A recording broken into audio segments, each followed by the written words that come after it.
لو على الموهبة فهي مش موجودة، ولو بالممارسة فأنا مش قادر أمارسها. خد ملخص الشوط الأول من وجهة نظر حزام الكاراتيه اللي أنا لابسه في دماغي ده. رضا سليم مجند وطني أصيل في الجيش المغربي، هدف القضاء على أعداء المغرب وحماية ملكها. السلام عليكم، وحشتوني. طبعا أنت عارف الاسطوانة بتاعتي إن الماتش ده خلصان من بدري وإنه المفروض كان ينزل قبل كده، بس أنت عارف إن ده العيد، يعني لحمة، نزول، خروج، صلاة، كل الحاجات دي بتأخر الدنيا، بس مش مشكلة. أنا عدت بإذن الله اليورو شغل رهيب. هيبدا ماتش البرتغال والتشيك. بدا ماتش الاهلي وفاركو بامام عاشور ومودست العرقان وحسين الهمدان، وفرقه مش بيتابعها غير 30 صيدلي في العزبي، واعتمد كولر على امام عاشور. بس لو في حاجه تانية والله ما كنت عايزها عليك.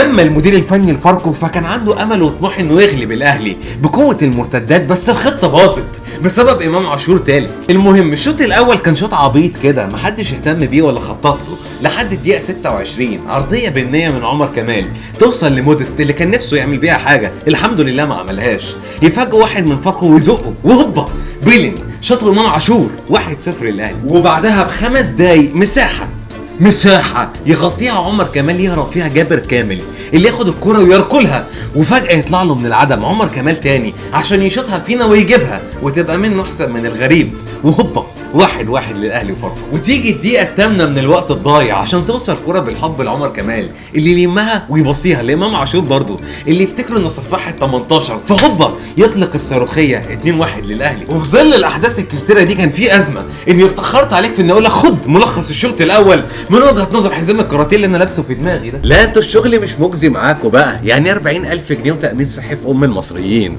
والمكافآت 4 شرايط ملجا وحبيتين اسبوسيت. ده يا ترى لو فوتت لهم الماتش هيدوني صندوق الفولترين اللي بحلم بيه. يا ستار يا رب. جو زمت كده ليه؟ ده انا جسمي بينز عرق. ايه الشعب السيس ده؟ درجة الحرارة 45 ومفرهدين. عندنا في غينيا بتبقى 011 122 0 وبنشتي. دي مش الحياة اللي اتمنيتها. انا ماليش في الضغط، انا شايف نفسي في عربية بيجو في باريس ساعة عصاري برجع 9 عيال من المدرسة وبقضيها كرواسون وبتقدر. مش معقول سرعة الراجل ده 5 سي بقوة دفع 13 بطة. رجالة والله، بس تقول ايه اللي مستكتر عليك رأيك وحريتك. الحالة دي مرت عليا في تجربة دواء بتزوفت للصرع الوراثي، نيموه على جنبه وادوله حبيتين بعد الغداء. لو على الموهبة فهي مش موجودة، ولو بالممارسة فانا مش قادر امارسها. حركة الرجل على الرقبة اللي المعلم علي معلول ده عملها في كاري، بس المرة دي المعلم كريم فؤاد ده بيعملها في شوقي. محدش يقف قدامي، العظمة دي ما فيهاش فرامل يا جدعان.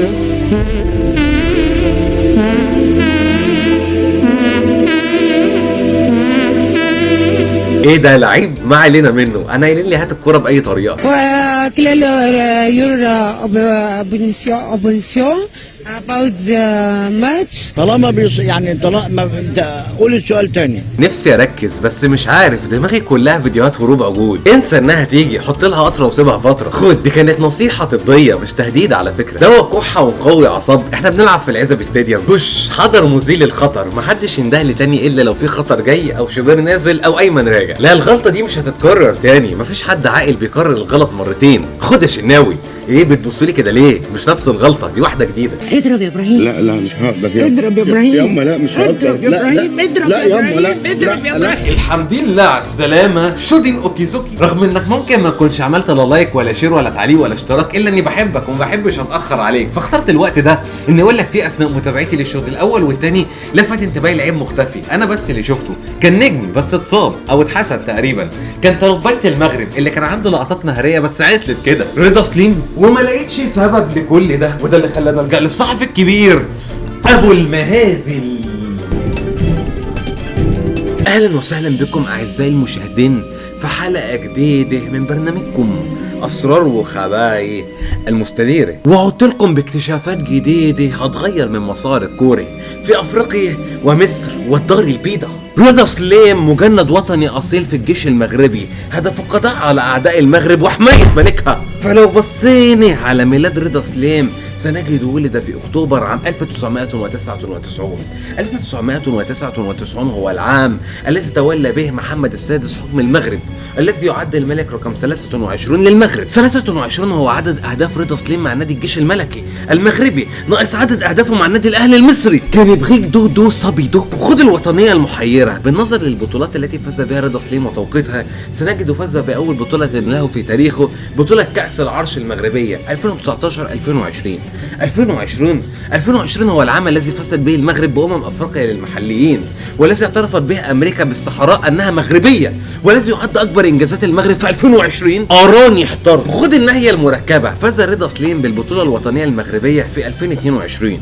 البطولة الوطنية المغربية 2022، البطولة الوطنية المغربية المغرب 2022 انجاز تاريخي بوصول المغرب لنصف نهائي كاس العالم 2022، كاس العالم الذي انتصرت به المغرب على اسبانيا 3-0 بالبلينات. 3 هو عمر رضا سليم اثناء حرب جزيره طورة بين المغرب واسبانيا. وبشق الخيوط اذن رضا سليم مجند وطني اصيل في الجيش المغربي، هدف القضاء على اعداء المغرب وحمايه ملكها. بشكر الكابتن الكبير اللامع مهند على الاستضافه العظيمه دي، وبوعدكم بالظهور في حلقات جديده من برنامجكم اسرار وخبايا المستديرة. سلام. الحمد لله على السلامة، افتقدتك. وفي دراسة بتقول ان حل شعور الافتقاد دوت هو حضن، فخد حضن عشان احكي لك اللي حصل في الشوط الثاني. الشوط الثاني ما كانش فيه حاجة ولا امام عاشور، عشان كده قررت ادي لك ملخص الشوط الثاني من وجهة نظر الخروف اللي ذبحناه في العيد.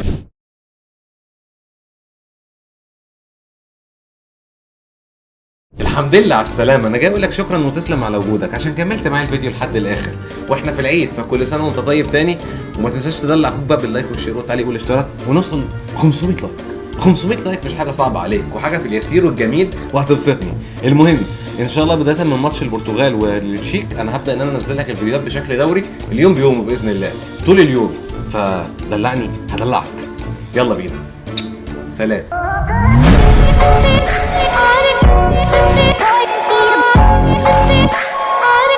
Are